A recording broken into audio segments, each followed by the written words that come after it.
Hello, everyone, and welcome to this week's episode of Glorious Reacts, our weekly reaction to the Loki series currently streaming on Disney Plus.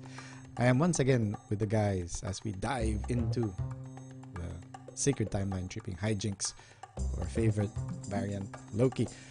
But before we begin, I would like to introduce ourselves. I am Arnold, your friend from Down Under, and I am joined by the thriller from Manila, Mr. Joel. Say hello, Joel. What's up, guys? And our very own Singapore sling, Paul. Say hello, Paul. Hey, guys. Before we continue, I would like to inform you, dear watchers, that this is not a spoiler-free show and that we will be talking directly about events that occurred in tonight's episode, most of which will be revealing key story elements. If you have not watched the latest episode or any episodes of a Loki for that matter and would like to remain unspoiled, please stop here and come back once you've watched the show. Right. Now let's begin. We're trying out a new thing. We've updated our format, so we'll be doing a quick recap first. We'll be talking about our likes and then our dislikes about this particular episode, and then go straight into what we are expecting. So we're hoping to get a pretty quick clip and hopefully produce a shorter episode. All right. Joel has prepared for us a recap, so please take it away. Okay, here we go. So anyway, in this episode, Loki, who's now on board as a sort of special consultant for the TVA, and Mobius, acting as his handler, are hot on the trail of the other variant Loki, who's continuing to victimize Minutemen while stealing reset charges. Now, Loki comes up with this theory that's proven by their visit to Pompeii, and they narrow down the actual location of the other variant Loki to a megastore on the verge of utter destruction. There, they face the other variant Loki, who finally sets into motion the main reason for stealing the reset charges. The episode ends on a cliffhanger, as Loki chases after the other variant Loki through a time door, leaving Mobius, B-15, and the other TVA agents behind. I love it. Short and sweet. Short and sweet. Yep. Not only that, it actually sounded like one of those in the previous episode. With those early 90s, late 90s, early 2000s TV episode. I love it. It's trailers, like the trailer guy. Yeah. No, one of those This summer. Okay. Next summer. One man. So now we can go back straight into the meat of this episode. Let's go with I guess what did we like about this particular episode? I guess we'll go around and throw out one each somehow, something like that. Okay. Because I know you guys have a lot of things to say. I just want to mention one thing. We have a lot of things to say. Okay. Okay. I just want to mention. Okay, I love that song at the very start when the bad Loki holding out for a hero. Yes, but the thing is, when I was hearing it, I just recently watched the Masters of the Universe trailer from Netflix, and it had the same song. So when I was listening to it, I heard this somewhere very recently, and I just realized it was the same song. I don't know. I wasn't born yet. No, sure. What do you mean you weren't born yet? In the 80s. It's fantastic because that song was probably was sampled a lot of times this past week. So the 80s is very much alive. I definitely enjoyed. Because that opening scene was set in the 80s. It was in 1985. 85, yep. So and it was a pre-recorded. I'm actually wondering. It would have been super cute if Loki, if the murderer was actually the one who set it up. So involved. He really wanted. He seemed to be the type who probably liked for cinematic scenes. Sounds like very much like a Loki, right? Yeah. And we discover quite. We discover also, and this is one of the things I like that, and a little bit further down the conversation tonight will probably highlight a bit more. We see that whoever this variant of Loki is can directly control people's minds without having to use a mind stone, which is a first. I think we don't get to see that with the original Loki. With the original variant Loki. The original variant Loki, which the original Loki, that's true. Just by touch. Just by touch, yes. Yeah. We get that nice green glowy eyes, very similar to what Wanda Maximoff would do in her that hex that gives you bad and dreams. also with what Vision did in WandaVision. Remember when he touched samples of that one guy in the office? That's true. And it snapped him out of the spell. So maybe it's a theme, like for these people, for these individuals' powers, it's wrapped up in. So maybe even Agatha Harkness That's would possible. have had the same effect, like some color coming out of her and then transferring into another person. Yeah. But what's different with this Loki's power is that even though there is no direct contact between the Loki and the next person.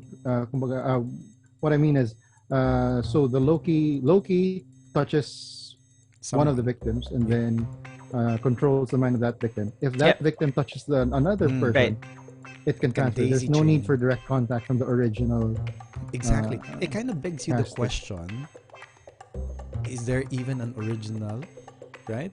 Or is this the type of Loki? Is the one that we saw just keeps on jumping also just around another until because I think that one possible clue that we can get from that is the fact that when they do encounter each other, when Loki and the other Loki meet, the other Loki asks the other Loki asks Loki not to call. I guess that we can use the pronoun now. Her. That. That's true. Okay, that's true. This can segue into my actually. I really like that it's Lady Loki. Hooray!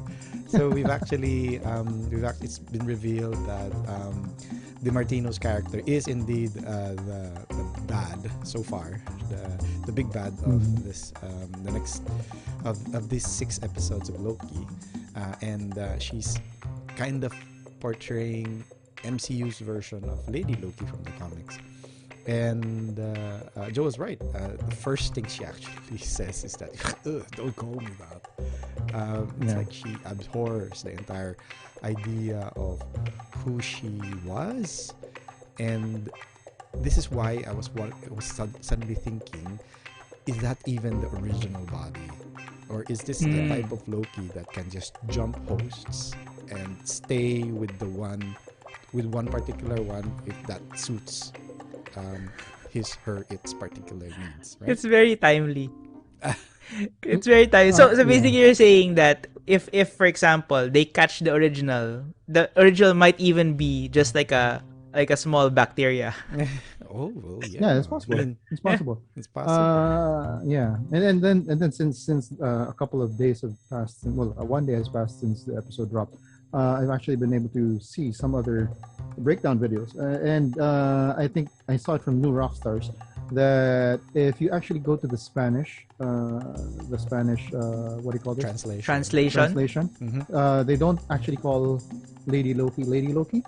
They call the character Sylvie, which is a reference to a character in the in the Marvel comics, who is more connected to the Enchantress character rather than Loki. So that's also another thing that might be in play. Like another hidden clue.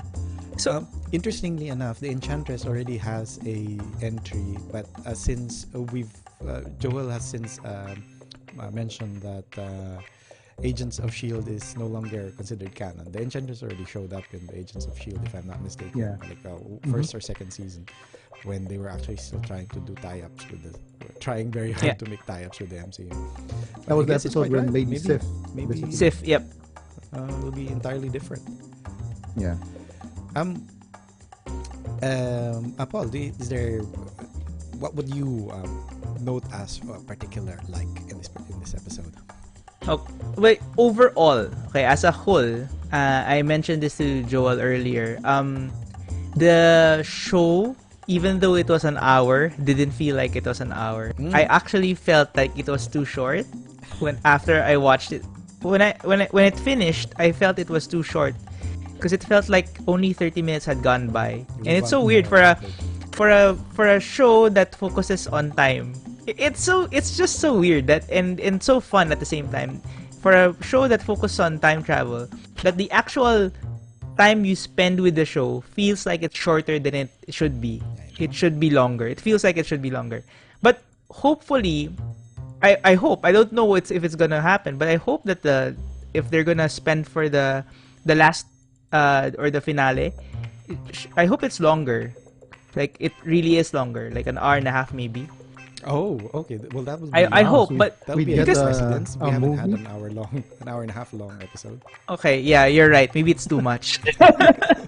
No, no, But no. it really felt too short. No, I completely agree. We were talking in the previous episode, Reacts episode, that somehow it's managed to make me feel like um, very because of how the pacing of the story with the first episode, how we were brought to speed with how we essentially the first episode was trying to bring 2012 Loki into some semblance of Infinity War Loki, because he was more of a heroic character there, Right. than back in 2012. So the way that how quickly we were trying to Mobius at the very least was trying to get him from point A to point B. Yeah. But now there seems to be there continuing that clip, that pace, and it still doesn't feel very harassed. Yeah. Yeah. That's fantastic. None of the scenes felt it was too long. It was really good. The rhythm of the show was really good. Of the episode was really good. Yeah. The pacing was really good. And for something that felt really short, they put in moments that really hit you. Like one specific moments, which I think we're gonna be talking over anyway later on. But they put in moments and discussions which are really like key items that are supposed to be discussed during that time, and I think those discussions are gonna be a thread that we're gonna be pulling throughout the whole series, because it feels like those are the focus points of the show. Right. Okay. Okay. Yeah. Well, so that I can contribute to the likes. Yes. Uh, can. you Oh, asked wow, Paul we have twice something already. that You haven't asked me yet. No. He didn't. He asked me once. The first time was I just put my Yeah, but basically, Paul's already given two. I haven't given one yet. That's fine. That's So true. one Sorry. like that I did have, because I'm into this whole thing of detectives and special consultants, those kinds of shows, those procedurals. This Procedurals, actually started this whole thing. Felt like that. It felt like your castle. It felt like Bones. It felt like Sherlock, Lucifer, CSI. Lucifer specifically. It Lucifer. felt like Lucifer. So you got Mobius as the blonde lady, and then Loki as Lucifer, which is sort of his parallel in the Christian religion. No? So yeah, that got me into it. Just as how the first episode felt like a sci-fi episode, felt like a Twilight Zone episode from at the start, and then it sort of shifts and changes while in the middle. This also it started out like that. You have this special consultant, subject matter expert Loki, but towards the end of the episode, it shifted, it changed into something else, and yeah, we're left hanging as to what's gonna happen next. Right. A few other things that I wanted to highlight. I like particular scenes more because it showed more of how the writers of this particular episode, or even Loki as a whole, wants to portray the entire the world building that's in this side of the MCU. earlier in the episode, we see Loki sort of like onboarding himself as now he's becoming a part of the TVA, Right. pseudo part of the TVA. Yeah. He gets the jacket and all that. In the training sequence, we see him being tested by Miss Minutes, and it's not only just a Miss Minutes on screen like in the first episode. This is like a holographic Miss Minutes that you can actually interact with, and even Loki even asks, "Are you alive?" And then she goes and responds directly at the question and says, "Well, I'm kind of like, I think the wording was, are you alive, or are you a recording, or are you alive?" And she says, kind of both, which is very interesting. We have another sentient, well, this one's more obviously an AI, the Supreme Being in Captain Marvel, that that seems to make I'm drawing some parallels between her and Miss Minutes. Obviously, Miss Minutes seems like a very, very secondary character, but Right. then the fact that we get the story, she seems to be like the mouthpiece of the propaganda, the TVA propaganda. So, and I can't remember if we mentioned this in the first episode, that we have this weird feeling that Miss Minutes is some nefarious part of the TVA that tries to retain control being a very central theme in how the story is. There's a point in the story wherein Loki challenges the fact that we don't have any free will because Right. timekeepers are the one that's dictating everything that's gonna happen. Yep. That has happened, is happening, and will be happening. And it seems like Miss Minutes is there to make sure to like iron it into sort of like brainwashing almost. The staff and I guess the deviants, the variants, who are pulled into the TVA. This one way of thinking is very boxed way of thinking about what the TVA is, what they do, and how they're actually saving the universe. I just really liked how that interaction worked out, and it adds a little bit more depth into one of my probably one of my favorite characters in this particular series already. Who is Miss Minutes? Miss Minutes, yes. Who is Miss Okay. Minutes? I just any opportunity that we see her, and I just love her southern accent. Always so adorable. She could probably sound like anything, right? That's Probably, true. but Maybe that's the way she becomes relatable, is her southern accent. Her southern accent. Maybe if it was something else. Anything? Any more that you'd like to highlight, Paul? For me, for likes, you mean likes, right? We're still focused on likes. I like the conversation between the whole time in the show, the conversation between the back and forth between Loki and Mobius. It felt like Loki was trying to manipulate Mobius, and Mobius was trying to manipulate Loki.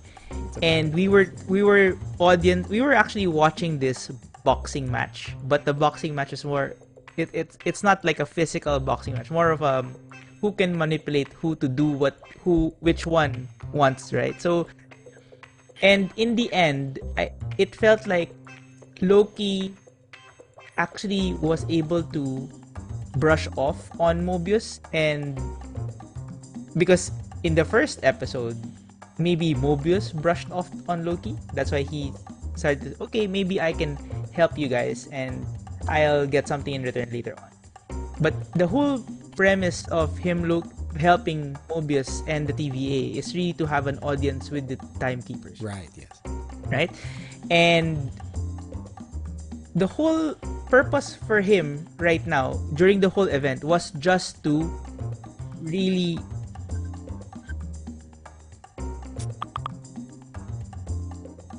So the whole purpose for him to go through this whole facade, if it was a facade, whole facade of helping TVA, was to have an audience with the timekeepers because he wanted to take over the TVA. That was the initial, and he even uses that as a way to entice other Loki Yes. to his side, to help him, because he made she made him he made him appear to her that he was the man inside, right? So that he could be useful to her as well. He's probably just he wants everyone to like him so he could manipulate everyone. So now that he got rejected by the other Loki, I'm curious to see what happens next. Where is he? Does he still want to take over the TVA? Because it seems like she doesn't want to take over the TVA. There's something else that she wants to do, and I think it's. And I think I was telling Joel this, that she wanted to not destroy, but she wanted to destroy the control of the timekeepers over the sacred timeline, and just have time. Like there shouldn't be a sacred timeline. They just have the time flow by itself without anyone watching over it. So that's that. Okay, sorry. That is my guess on the whole plot for other Loki. Theory. Actually, that's my theory. Yeah.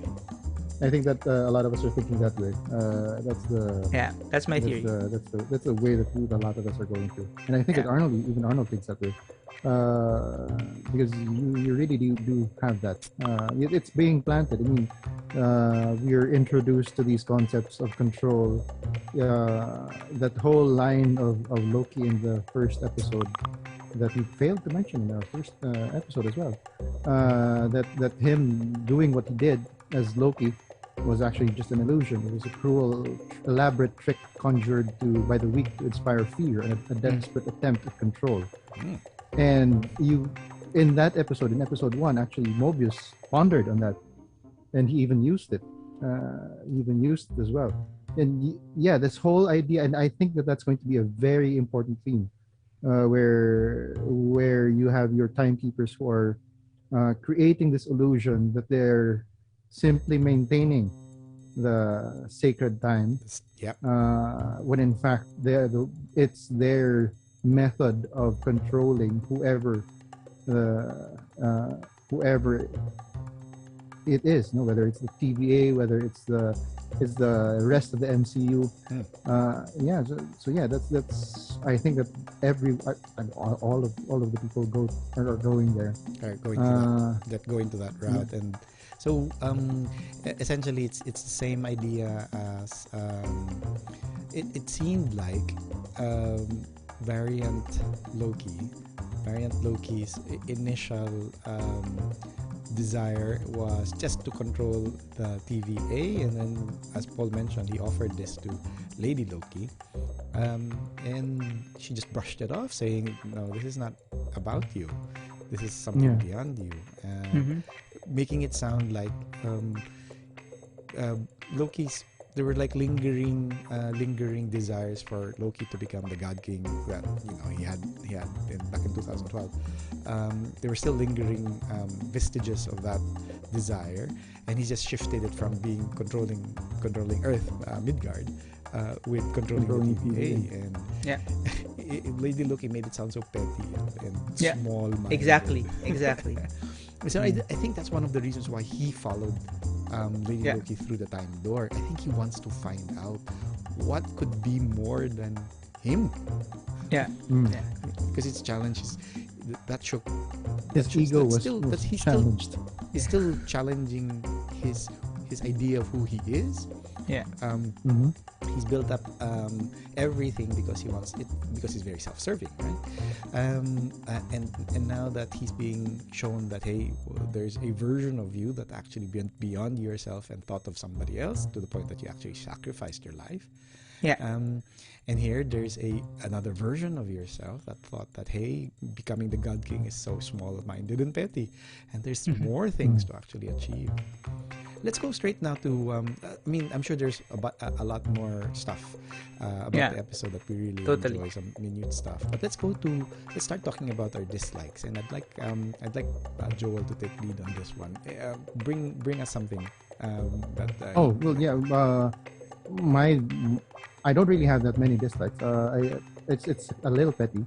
It's a little petty, but until now I'm still wondering why everyone at the TVA seems to be humanoid when the timekeepers themselves are supposedly reptilian. Yeah, I they still look don't different, see that's if, true. the TVA employees are supposedly created by the timekeepers, were created by the timekeepers to serve them. Again, another form of control. How do you really know if they're actually created by the timekeepers? They don't know. Well, They, Mobius they mentioned that just he was created by, wasn't he? Who? Yes, they did. They did. Mobius. But how? Again, it. This will also go to my idea, my theory, which sort of ties to Paul's theory. Yeah, that everything is just a facade. Right. Yeah, yeah, and that's and it sprung from that question: why is everyone humanoid when the timekeepers are supposedly reptilian?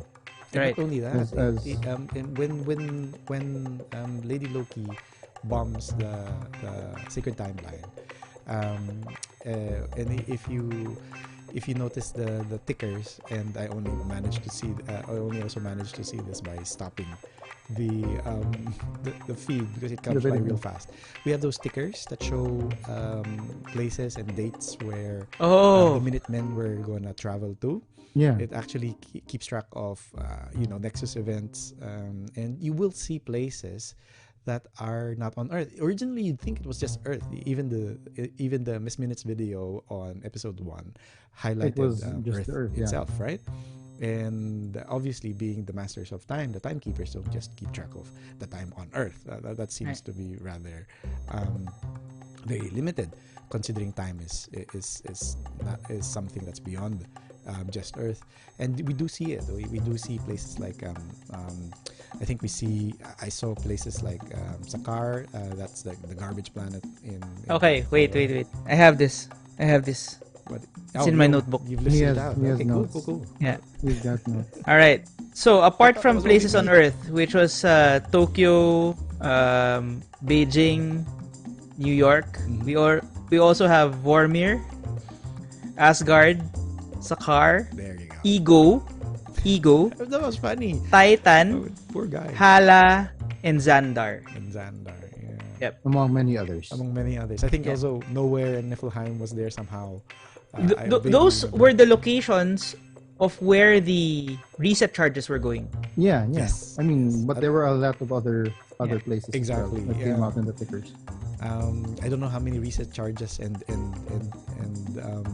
time pads Lady Loki was managed to steal, but that's a lot of different places. And you can see that the sequence with the sacred timeline in the big screen, that one that Yeah. we keep on seeing in the trailers. We finally now get to see that, okay, this is not exactly Loki, our variant Loki's doing. This is actually really Loki bombing the sacred timeline. True. Paul, anything that you'd like to highlight as something? As a dislike. As a dislike. Apart from it being short. Okay, it wasn't short. Relatively, from your point of view. No, it actually it made me want to watch the next episode more. So I think as a whole, I did not dislike as anything. I mean, I didn't dislike a lot of things. I guess the fight scene, it just doesn't feel like it served the purpose. We had to. Which the fight Minutemen scene? have to do It's The- like the start? Loki versus Or- Loki. When the other Loki, versus with the that Haas. when the bad Loki was just kicking Loki, the good Loki, I don't know what to call them, but I'm getting Lady Loki and confused. Loki. You can call them Lady Loki Loki was kicking Loki's ass, and it was back kind of hand to hand, isn't it? yeah, and it's weird because he was really good in Asgard when he was fighting the forces of Hela, Hela. and Then here again, he had his daggers. He doesn't have his daggers here. That's true. and we he have is to getting blame B15 clobbered for by like again. I guess in fairness, the guy was really big. I mean, the guy who Yeah, was and mind control, being mind controlled. big biker dude. But then again, the guy was still being mind controlled by a type of Loki Yeah, who probably manifested her hand-to-hand combat skills onto that possessed individual. it didn't feel like a show where you had to have those action scenes. I really wanted more of the story to unfold. I didn't want them to spend more time. I didn't want them to spend any time on the action scenes. I just want more of the story to flow. So that's why it felt kind of off for me. That's about it. Everything else was really, I guess it was good. And I have nothing to. Yeah, it's a very clean cut episode. Very fast, very quick. It's straight to the point. Speaking of needless, or more of like this is not needless. It's just more obvious. One of the things that this being the procedural, what do you call this? Police procedural that it's starting to look like. Yeah. We have a sequence wherein Loki and Mobius are doing their research, trying to figure out where Lady Loki was hiding out in anywhere in time, right? Yeah. And the discovery of apocalyptic events being a potential place to hide because it doesn't have any temporal aura traces because it's so cataclysmic that it's all erased. Felt was good. It was like a nice eureka moment. Actually, like made total sense. It was more of the it's more of the going back to the kablooey bubblegum that felt a bit careless from Lady Loki's character. Like, why would you leave something wait. Sorry. I'm sorry to interrupt. Yeah. I just thought of something. Doesn't that also show that Lady Loki is good? Well, that's the thing. Because she shared the gum careless. to the kid. She's there. But she gave it to the girl, right? Yeah, she gave it to the kid, right? But I doubt that she gave it without any purpose. No, Okay, like a breadcrumb. I'm leaning. I'd like to. I'm doing that now. Any what seems to be like that's a bit. That seems to be a bit careless. I'm now categorizing. No, there's a scheme there. There's a plan. There. Every single thing. Loki did say that in the beginning that there's always a scheme, right? Expected. When they arrive Expected. in the Renaissance fair. The first lesson. He highlighted that there's always a scheme, and then when I saw the bluey bubblegum, I was like, that's a bit careless, and then realized that maybe she did that on purpose. Maybe she wanted to lure out the Loki so that she can ascertain for herself who's this guy that they're trying to use to catch me, and it actually led to a particular part of the conversation that I really enjoyed. Where they started butting egos about who's better than the other. Yes, Joe. Better. Yeah. But if you remember though, Mobius found the kablooey before found out. Nope, before he found out that Loki was in the TVA. No, it was the same time. Nope. Because they found the kablooey. He got the report after.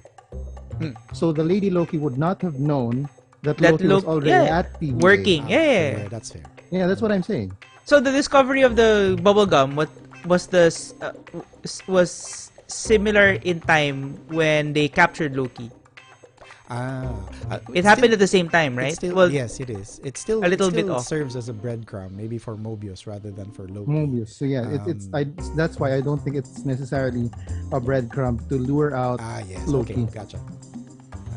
That makes sense. So what? It was a breadcrumb for more, so she can get her hands on more reset charges. Yes.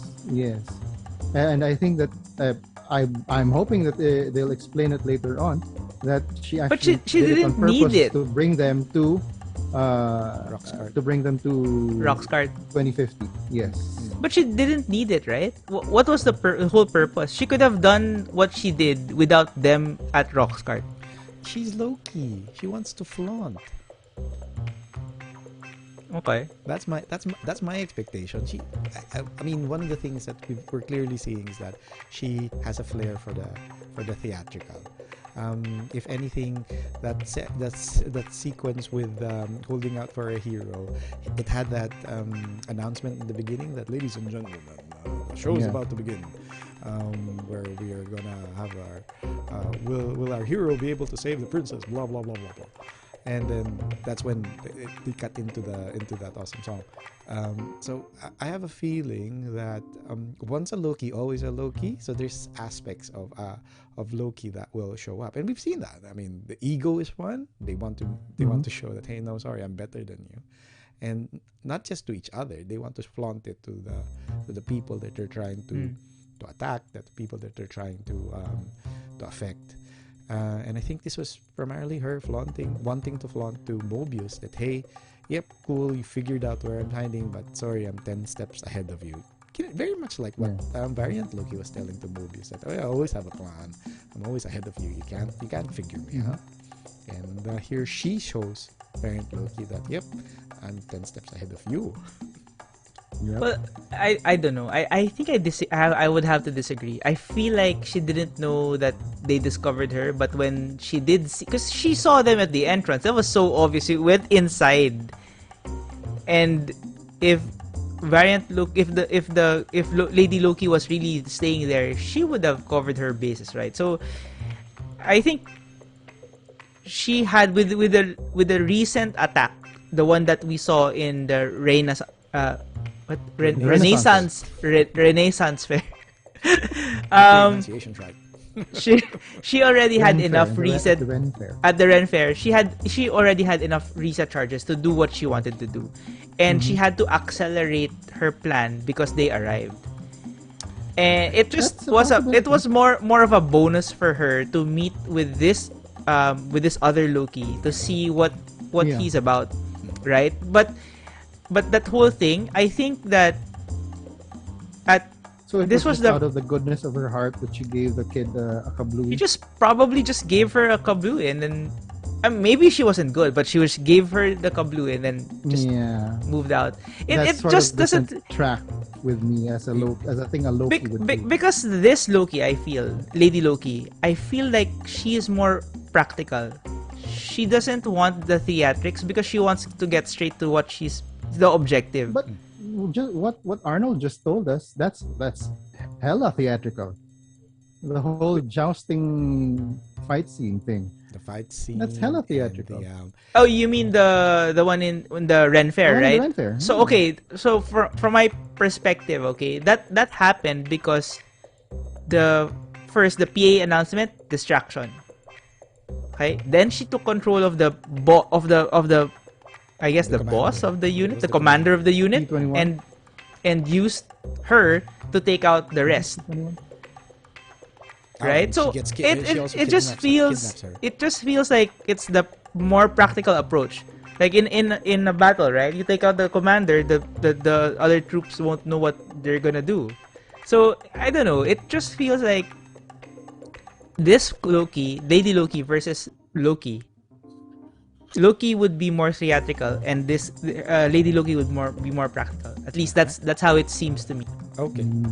I guess this is a perfect place for us to lay down some of our new expectations if we have any. No, I'd like to insert a couple more of likes that I got. I got likes, likes. go. I got more likes than dislikes, guys. All right. So yeah, it's actually lines from conversations. One, it's because it reminded me of Friends. That whole line about you know that they know that you know.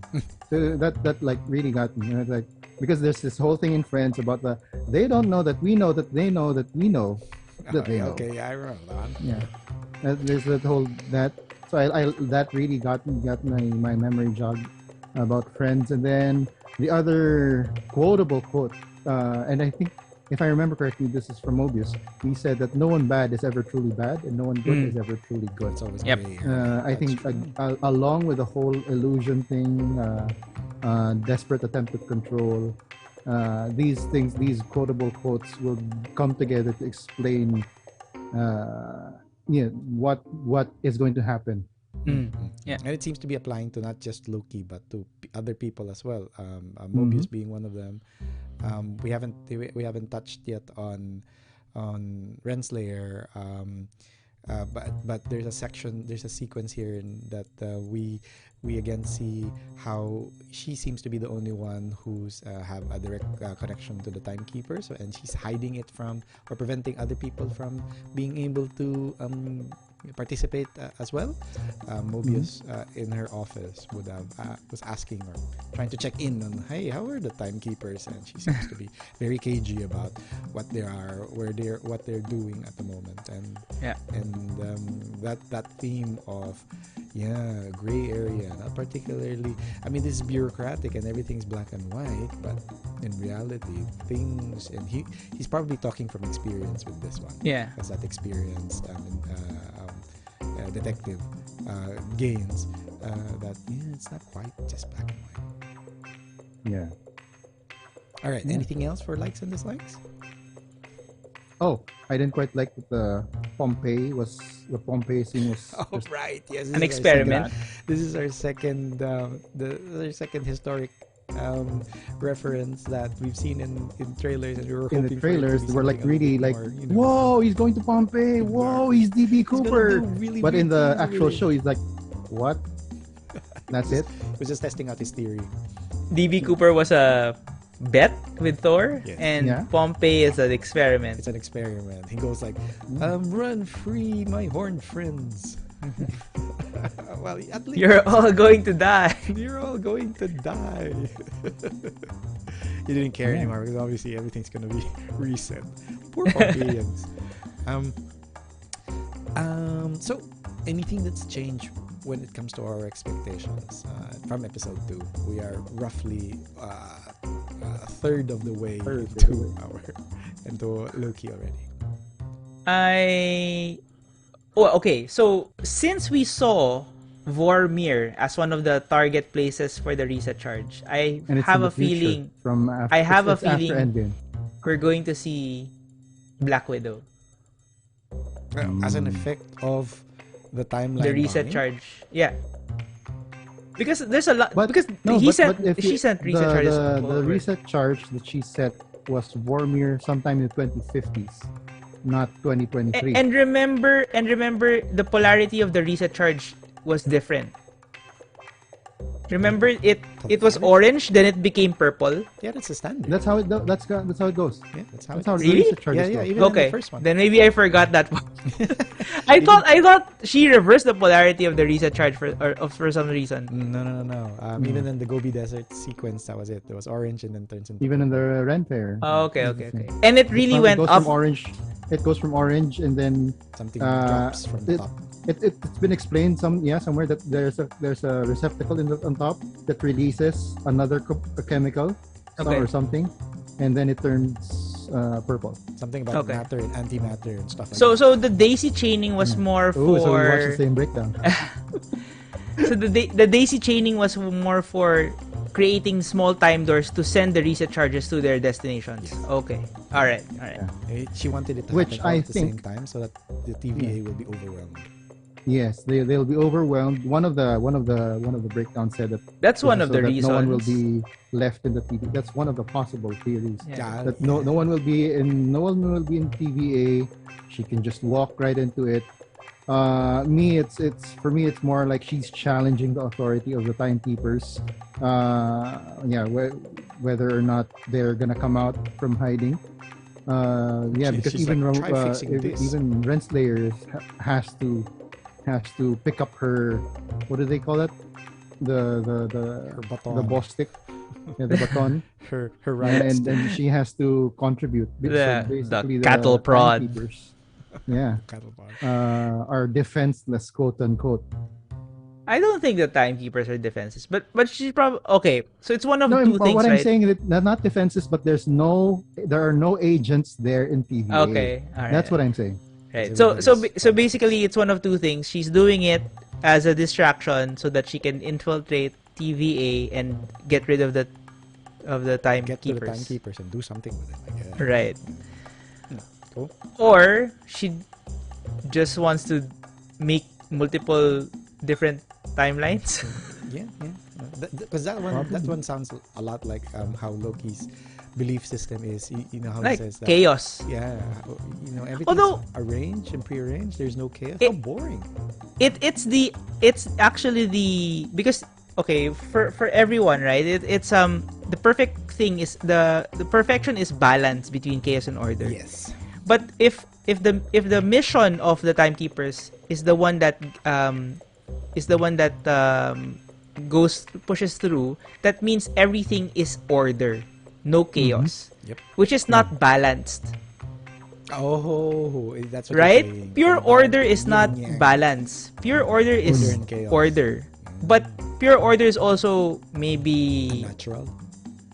yeah, because then everyone is under the foot of one person of an organization or one thing, right? Essentially, the one who says that this is how the order should be. Who sets the order, right? Exactly. Because it's Why pure is the order. sacred timeline? Why Yeah. is the sacred timeline sacred? Exactly. Who gets to say which timeline is sacred? And it's so weird that the agent who's trying to help, well, our Loki, is a person who wanted pure order as well. Yeah. He wanted very he wants under humanity under his boot, right? So it's so weird that it's ironic that Perfect. he. It's actually perfect.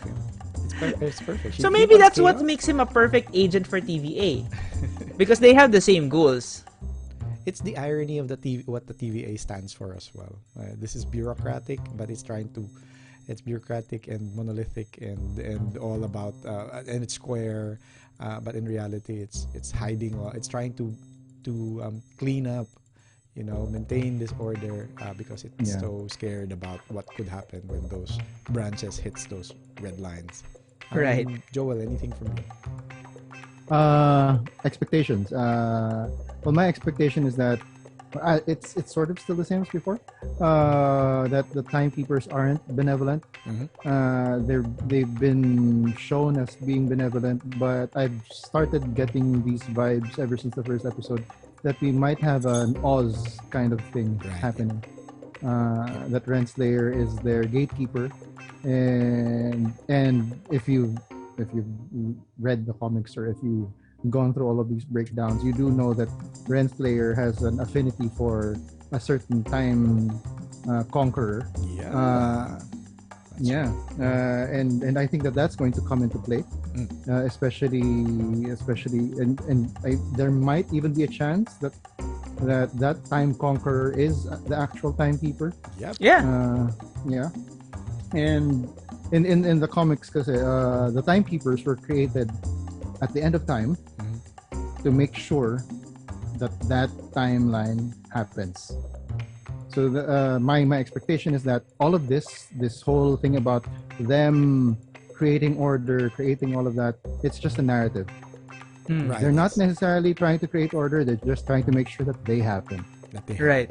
Exactly. That they And exist. that these Nexus events, which have a potential to actually stop it from happening, are proven. Those are the ones that they cut. They quash them. Yeah. My expectation still stands. That one of them has already been answered. We have Lady Sif. Sorry, not Lady Sif. Lady Loki. Loki. My expectation is that he's still going to be rebelling against the system, but this time there is actually somebody else. It wasn't Variant Loki.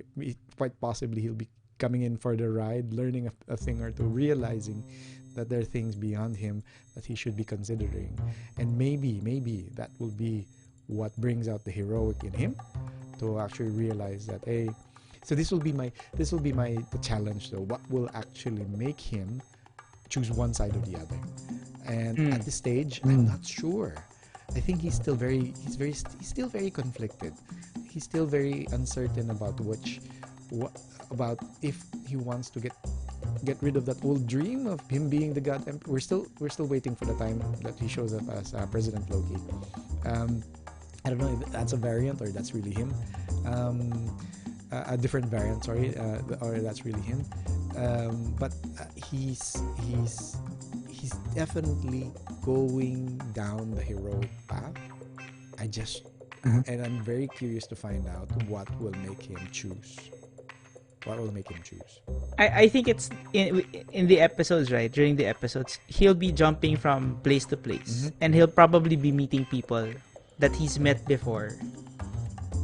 Because I don't know, it feels like he's That's going to be possible. going through like significant points in time in his life or another person's life, but a person he's met before, and that basically changes him along the way. You It know what would be feels a like great- that's what's gonna happen. You know what would be a great sequence? You know how Fat Thor got to meet Freya in Right, Mm. the mom Maybe again. Yep. Loki gets one as well. Yeah, Right? That That'd would be a be very, very strong point. because he skipped the whole thing, right? Because he She wasn't did not there. get to experience that, firsthand. No. Yeah, Alright. I think it's a good idea. Any other expectations you guys wanna add in? We're now capping at 50. No? No? Cool. I'm good.